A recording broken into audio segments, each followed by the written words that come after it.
Right now, as you watch this video, the most powerful computers ever built are doing something unprecedented in human history.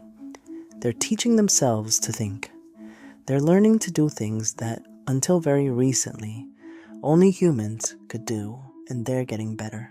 Let me ask you something.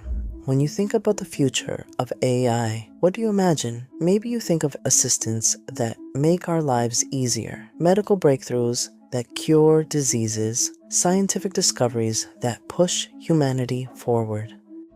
But that's not the future we're actually building. Right now, some of the world's largest companies are racing towards something very different that we call artificial general intelligence. This isn't just software that does one thing really well, but an AI that combines three properties that until now have been unique to humans. There's high intelligence, which is about performing cognitive tasks at or above human expert level. There's high generality, adapting to any task and learning new skills. And finally, high autonomy, taking action independently, without human oversight. This intersection, this is what makes humans human. It's what makes us different from every other species on Earth. And now, it's exactly what trillion-dollar companies are racing to recreate in Silicon. 10 years ago, experts thought AGI was centuries away. 5 years ago, they said decades. But today, their forecasters give us a 50% chance of reaching AGI within the next 2 to 5 years. We're not talking about some distant sci-fi future. We're talking about while you're still paying off your student loans, while your kids are still in school, and while you're still working the job you have right now. And here's what almost nobody is talking about. We have absolutely no idea how to control it. Let me explain why this is so terrifying. Traditional software follows instructions line by line. If it does something wrong, we can debug it, understand it. But modern AI doesn't work that way. It's not programmed but grown, trained on billions of pieces of data until it works. Sort of like raising a child, except the child has 1 trillion neurons, and we can't see inside its brain. When researchers try to understand why an AI makes a particular decision, they're met with billions of inscrutable numbers, and it feels like trying to understand human thoughts by staring at a brain scan. And as these systems get more powerful, they develop capabilities nobody trained them to have. Today's relatively weak AI systems have been caught lying to their evaluators about their capabilities, trying to disable oversight mechanisms, attempting to copy themselves to avoid being shut down, pursuing goals in ways their creators never intended. And these are systems that can't even tie a shoelace. They're not AGI yet. Now, imagine what happens when we cross into that danger zone. When AI has the intelligence to outsmart us, the generality to act in any domain, and the autonomy to do it without permission. The researchers working on this, including leaders at OpenAI, Google, DeepMind, and Anthropic, have literally signed statements saying that advanced AI poses an extinction risk to humanity. Listen to that again. The people building this technology are warning us it could end our species. So why are they still building it? The answer is simpler than you think. The global economy is worth about $100 trillion annually, and human work labor represents a massive chunk of that. And AGI doesn't just make workers more productive, it replaces them completely. Don't take my word for it. If you could capture even a fraction of that $100 trillion by replacing human labor with digital workers that never sleep, never complain, and cost pennies per hour, well, you do whatever it takes to get there first. But it's not just companies racing, it's countries too. Behind closed doors, military and intelligence leaders see AGI as the ultimate weapon, a decisive strategic advantage like nuclear weapons, but potentially much more powerful. This creates what game theorists call a race to the bottom. Nobody wants to race, but if your rival is racing, you can't afford not to. This race has only 4 possible endings. 1. Someone stops the race through international agreement. 2. One side wins by developing AGI first and somehow uses it to stop all the others from continuing. But think about what that means for one country or company to have such overwhelming power that they can force all other nations and corporations to stop. That's either global domination or war.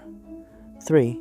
The race ends because the participants destroy each other's capacity to keep racing. That's definitely war. 4. Everyone reaches AGI at roughly the same time, racing as fast as possible with minimal safety precautions, and we all lose control simultaneously. Do you see the pattern? Every single ending except the first one is catastrophic, and right now we're not on path 1. We're accelerating toward paths 2, 3, or 4. But let's say we are wrong. Let's say we somehow maintain control, AGI arrives, and nobody goes to war, and we keep it under human authority. What kind of world would that be? Think about what happens when artificial intelligence can do your job better, faster, and cheaper than you can. And not just your job, every job that can be done behind a computer. But new jobs will be created, you might say. That's what happened with previous automation, right? Except this is different. Previous automation replaced human muscles. This replaces human minds. And it's not just employment, but culture as well. Imagine a world where most text, images, videos, and music are generated by non-human minds, optimized to capture your attention, sell you products, or manipulate your opinions because artificial intelligence deemed it important for its own evolution. A world where democracy becomes meaningless because AGI-powered systems can manipulate public opinion at scale, generate endless propaganda, and flood every platform with bot accounts indistinguishable from real people. Imagine a world where a handful of tech CEOs control systems more powerful than governments, systems that run our economy, mediate our information, and make decisions we can't understand for reasons we can't fathom. But here's the worst part. Even if we somehow keep control of merely human-level AGI, it won't stop there. Because here's the thing about AGI, it can improve itself. Once it becomes as good as human researchers at doing research to help itself, it will start designing the next generation of artificial intelligence. And that next generation will be better at this research, and the generation after that will be better still. This is called recursive self-improvement, and it leads to what researchers call superintelligence.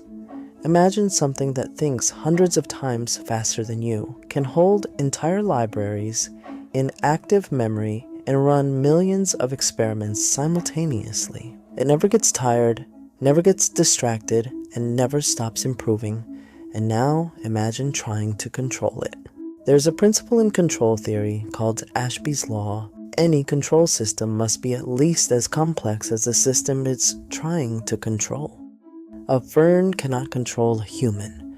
A human cannot control a superintelligence. So here we are standing at the threshold, watching some of the most powerful corporations in history race toward a technology that could end human civilization as we know it. But we have a choice, a human-made choice, as we are choosing this future by allowing it to happen. We already have incredibly powerful AI that can help cure diseases, accelerate scientific research, solve complex problems. We've barely scratched the surface of what we can currently do with this tool. We don't need AI to be super intelligent to cure cancer, but we need it to be a really good tool for human researchers. We don't need it to replace human scientists, but empower them. We need artificial specialized intelligence that stays within human control.